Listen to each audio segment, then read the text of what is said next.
Welcome to Monmouth in Focus, a program about the services and functions of Monmouth County government. I am Freeholder Director Tom Arnone, your host for this county's Mayor's Roundtable segment.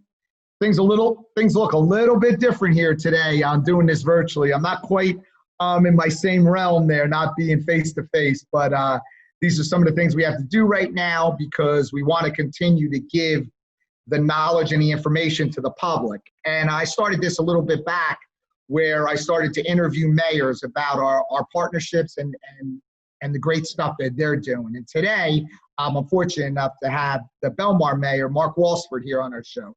Hey, Mark, how you doing? Hi, Director. How are you? Thank you for having me. Good. So real quickly, when were you elected mayor of Belmar?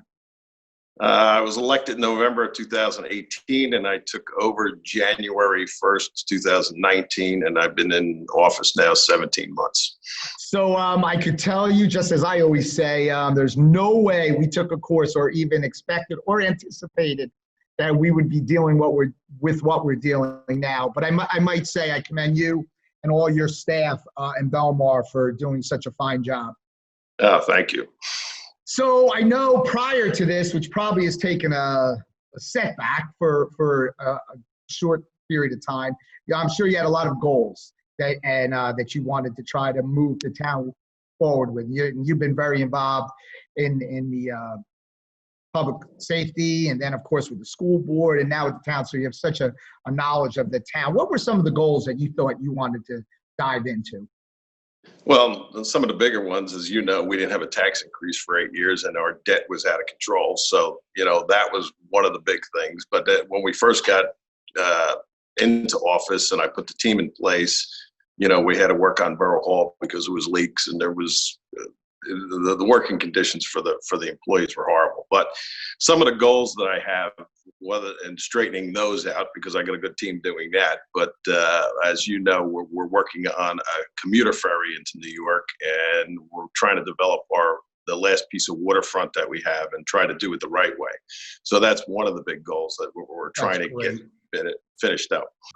But, and the other thing is, like with this pandemic, just trying to run the town. Sure. It's tough. Everything's on the back burner now. Especially working the way we're talking right now, remotely. I know.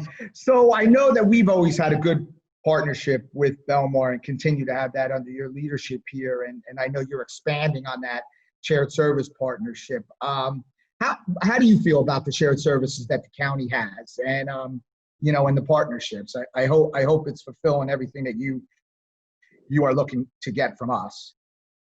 Well, first of all, I have to thank you because during this pandemic, working with us and having the weekly calls and almost talking daily, just that shared service from the freeholders and your staff to get through this, and then putting all the beach town mayors together to try to get through this. I have to really thank you for that. Thank you. That made a big difference for us in trying to get everybody's idea that going forward on how we're going to open the beaches and how we're going to open the restaurants and everything that's going to happen this summer. So that was the biggest shared service of the past couple months that we're really grateful for, because you did a great job.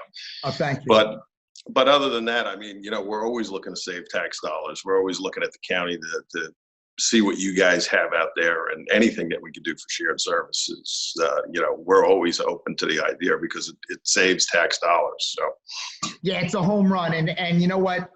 As you know, I sat in that seat for 8 years, and I truly felt, and take nothing away from the way the county was run before. I always felt there was that little bit of disconnect. And I don't think it was done purposely. It's just every government entity had their own identity, and I kind of thought we had to bring them together. And I really think we're at that place. 53 towns, whatever party you are, we seem to work together, and we all have such a great relationship. So obviously we're in the summer season, and it's going to be crazy, and it's even going to be more crazy in Belmar this year along the shore, along the coast there. And every municipality is going to be extremely busy, because people are going to be a little bit hesitant about going away. A lot of camps are going to be closed. All these things are going to contribute to unbelievably large crowds at the beach. And how do you think you guys are going to be able to handle it? I know that you guys have put major action plans together move forward. Do you feel comfortable where you're at? Yeah, we do.